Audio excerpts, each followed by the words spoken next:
தமிழ்நாடு வாணிப கழகம் நம்முடைய நடவடிக்கையின் காரணமாக குறிப்பாக இன்று இது சட்டமன்றத்தில் பேசுவதற்கு வாய்ப்புகளை கேட்டு வெளியிலே சென்று சில கருத்துக்களை எதிர்க்கட்சி தலைவர் அவர்கள் முன்வைத்திருக்கின்றார்கள்.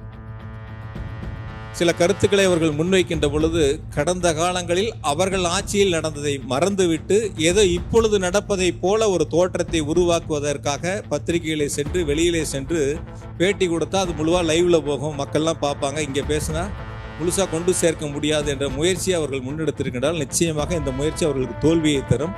அவர்கள் எடுத்திருக்கிற ஒரு முயற்சி என்பது ஒருபோதும் மக்கள் அவருடைய முயற்சிகளை ஏற்றுக்கொள்ள மாட்டார்கள். தமிழ்நாடு முதலமைச்சர் மாண்புமிகு தளபதி அவருடைய இலக்கு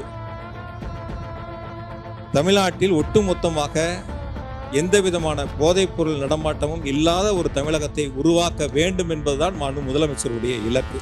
ஒரு அரசு எந்த அளவிற்கு அக்கறை கொண்டு, ஒரு முதலமைச்சர் மக்கள் மீது எந்த அளவிற்கு அக்கறை கொண்டு இதில் சிறப்பு கவனம் செலுத்துகிறார்கள் என்று சொன்னால், தமிழ்நாட்டில் இருக்கக்கூடிய பள்ளிகள், கல்லூரிகள், கோயில்கள், இப்படி பல்வேறு இடங்களில் இருக்கக்கூடிய கடைகளை உடனடியாக மூட வேண்டும் என்று உத்தரவிட்டு ஏறத்தாழ 103 கடைகள் தமிழ்நாட்டில் மூடப்பட்டிருக்கின்றன.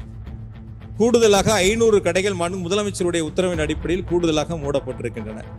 இப்படி பல்வேறு நிலைகளில் நடவடிக்கை எடுத்து தமிழ்நாட்டில் மது இல்லாத ஒரு மாநிலமாக, தமிழ்நாட்டில் போதைப் பொருள் இல்லாத மாநிலமாக உருவாக்குவதற்கான முயற்சிகளை முதலமைச்சர்கள் எடுத்து தொடர்ந்து அதை கண்காணித்து வருகின்றார்கள்.